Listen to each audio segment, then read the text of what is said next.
Tools of financial statement analysis. So there are various tools that are being used for analyzing the financial statements, and here we'll have a gist of 5 topics.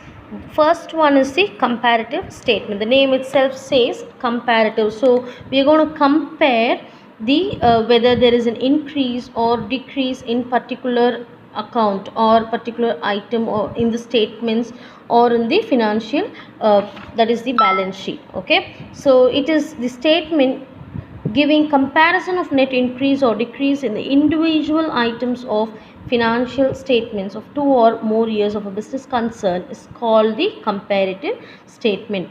When an account is being compared maybe for 2 years or more than 2 years, in that case we call it comparative statement. Each account will be compared, okay, and it shows the actual figures at different periods of time.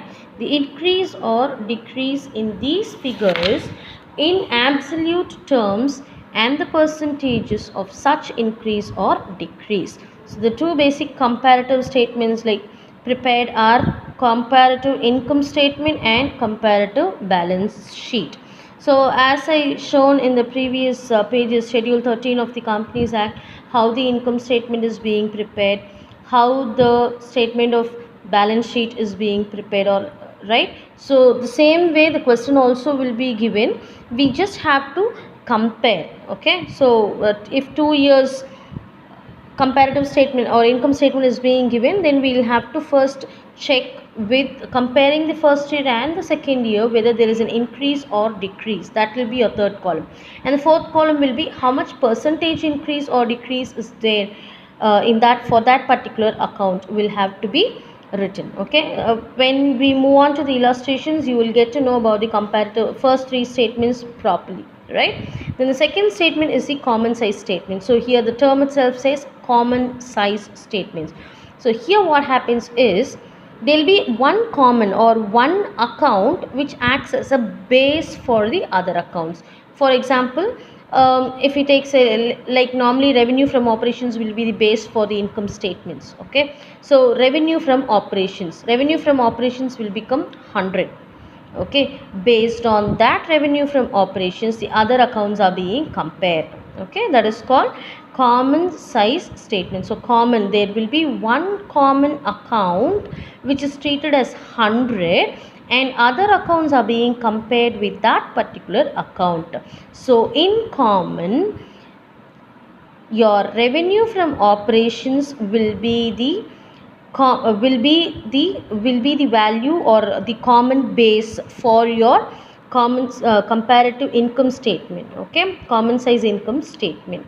And wherein when we move on to the common size balance sheet, the total of your assets or the total of your liabilities will become the common size, that is your 100. Okay, the value will be the 100 if it can be your total assets or your total liabilities.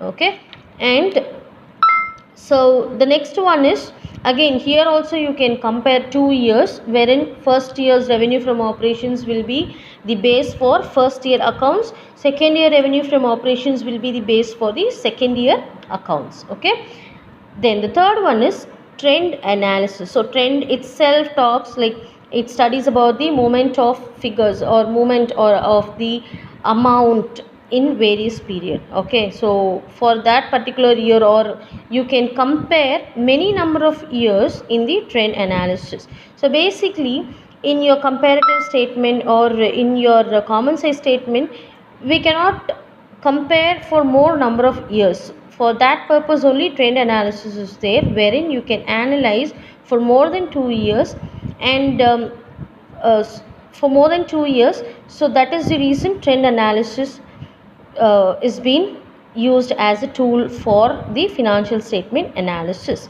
So here for example, if there are say 4 years, the base amount will be the first year. Okay, first year will be taken as base, that is 100. The all other years are being compared with this base year. Okay, the next one is the funds flow analysis. Here fund means nothing but your working capital. Okay, that is your capital, assets minus liabilities, right? That is your capital. So that is what is here. It says working capital refers to the excess of current assets over the current liabilities. Flow means the movement, it can be inflow or outflow. So here funds flow statement talks about the sources and also the applications of funds given for a particular period of time. So it helps in judging the credit worthiness, it helps in planning for the future, financial planning, and also in the preparation of the budgets. Okay, then cash flow analysis. So here the basic difference between funds flow and cash flow is funds flow talks about the working capital, that is your assets and liabilities. Cash flow, so here itself says cash, so which means this particular tool talks about the inflow and outflow of the cash in the organization. Okay, so here it is concerned with preparation of cash flow statement, which shows the inflow and outflow of cash and cash equivalents in a given period of time. So cash is nothing but your cash in hand, cash at bank. Cash equivalents are your short term investments, or which is easily convertible into cash, or wherein your current assets which are like within a period of time it has to be regained, right? So in that case those are called as short term investments and cash equivalents. So here in this particular chapter we'll be dealing only with three tools of financial statements. One is your comparative income statement, second one is your common size statement, and the third one is trend analysis. For your syllabus we don't have these two, that's funds flow statement and the cash flow statement. From my next class I'll be explaining you the illustrations.